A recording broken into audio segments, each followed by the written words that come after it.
Welcome guys. Commodities में अगर हम लोग बात करें तो एनर्जी सेक्टर में भी फॉल है, मेटल्स में भी फॉल है। ठीक है। तो अभी हम लोग इस एनालिसिस में एक एक करके देखेंगे। इस एनालिसिस में हम लोग देखने वाले हैं कि जो नेचुरल गैस है ये इस सपोर्ट पर होल्ड कर रहा है। क्रूड ऑयल में फॉल है। पहले हम लोग क्रूड ऑयल की एनालिसिस करते हैं। तो हम लोग जो चार्ट यूज कर रहे हैं forex.com का WTI स्क्रिप्ट है, और इससे आप MCX पर दे आप कोरिलेट कर सकते हैं। ठीक है, तो आगे की मूवमेंट इस पर डिस्कस करते हैं। देखिए, सबसे पहले अगर हम लोग क्रूड ऑयल को समझे तो क्या ट्रेंड, अगर ये वाली बाइंग जो आप देख रहे हैं, क्या यहाँ से ट्रेंड शिफ्ट हुआ था क्या? आंसर है नहीं। आप अगर देखेंगे तो हम लोग एक पहले से ही एक एस्टेब्लिश्ड रेंज में थे यहाँ, अगर सिर्फ इतना डेटा आप देख रहे हैं तो। ठीक है। तो ये जो ब्रेकआउट है, तो यहाँ पर ऐसे ब्रेकआउट कंफर्म होने के चांसेस काफी कम होते हैं। ऐसी जगहों पर क्या होता है, ये जो आपको एक ब्रेकआउट कैंडल दिख रहा है, ये एक आपको ये लास्ट लेग है जहां पर सबसे ज्यादा रिटेलर्स एंट्री करते हैं। और वही वो पॉइंट होता है जहां पे सबसे ज्यादा, अगर किसी को सेल करना है एज ए इंस्टीट्यूशन, अगर उसे सबसे ज्यादा फायदा यहीं से है, इसी लेवल से सेल करना है, तो उनकी पोजीशंस यहाँ होती है। अगर आप प्राइस एक्शन सीखते हैं तो आपकी एंट्री यहाँ नहीं होगी। जब इस लेवल के अंदर मार्केट आ जाए तो आप एंट्री ले सकते हैं। ठीक है। तो अब एनीवेज हम लोग, आप देखिए कि इस लो को मार्केट ने ब्रेक कर दिया। ठीक है।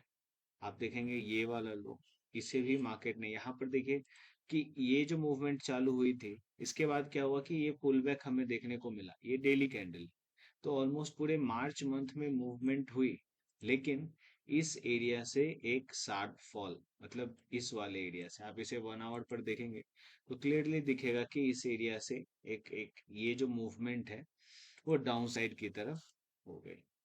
ठीक है। तो अब हम लोग आते हैं कि इसके बाद की क्या पॉसिबिलिटीज है। तो देखिए, यहाँ पर सबसे पहले इस तरह से देखिए कि यहाँ पर तो मंथली लिक्विडिटी होगी। ठीक है, या फिर अभी इस रैली में भी जिन्होंने बाई किया होगा उनके तो स्टॉप लॉसेस यहाँ होंगे, राइट? तो अब ये तो सिनेरियोज हो गया, उनके स्टॉप लॉस हिट हुए तभी इतनी बड़ी सी कैंडल बनी। क्लियर। अब इसके बाद क्या पॉसिबिलिटीज है? तो देखिए यहाँ से अब क्या होगा कि ये इसी एरिया से कंफ्यूजन चालू है। कुछ अगर फर्दर मार्केट क्या इसे ब्रेक करता है तो क्या सेलिंग देखनी चाहिए?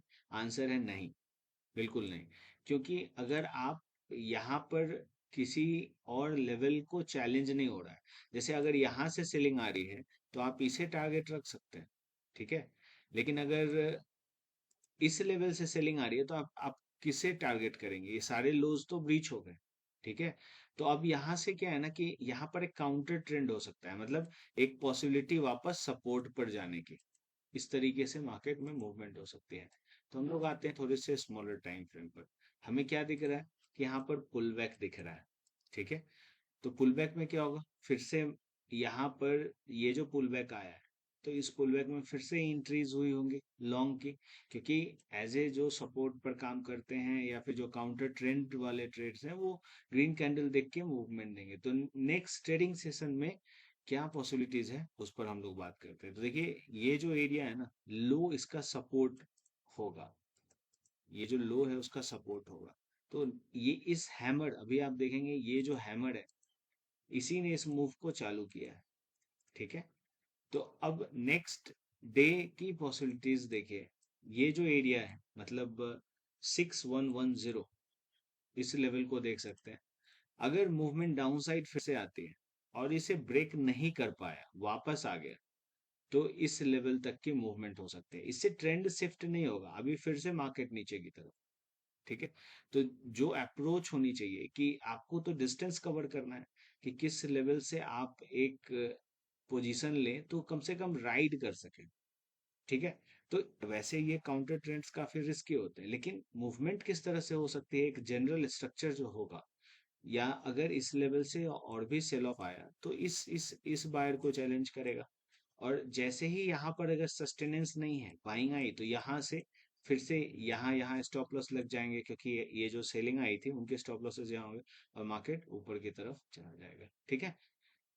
अगर ऊपर ही खुलता है किसी रीजन से तो इस लेवल से फिर से मूवमेंट आएगी और इस डाउन साइड की तरफ की मूवमेंट को देखा जा सकता है। तो दो स्ट्रक्चर्स यहाँ पर इसी तरीके से फॉर्म होंगे। थर्ड स्ट्रक्चर क्या है कि मार्केट इसी लेवल पर इस तरह से धीरे धीरे ऊपर जाए, लेकिन अगर आप लेवल्स पर काम करेंगे तो यही वो एरिया होगा। मतलब ऊपर अगर हम लोग देखें, अगर इसमें से सेलिंग देखनी है तो देखिए सेलिंग हमेशा अपोनेंट को देख के की जाती है, ठीक है। तो जब सेलर्स वीक होंगे तो लेवल्स होंगे एक 6500, ये वाले लेवल, जहां से एक हमें सिल्टेड दिख सकता है। अगर बायर्स वीक होंगे तो, और अगर 6100, ये एक लेवल है जहां से अगर नीचे सस्टेनेंस नहीं है तो ऊपर की तरफ बाइंग आ सकते हैं। ठीक है। आपके कोई और भी additional question, you can send me an email. Thanks for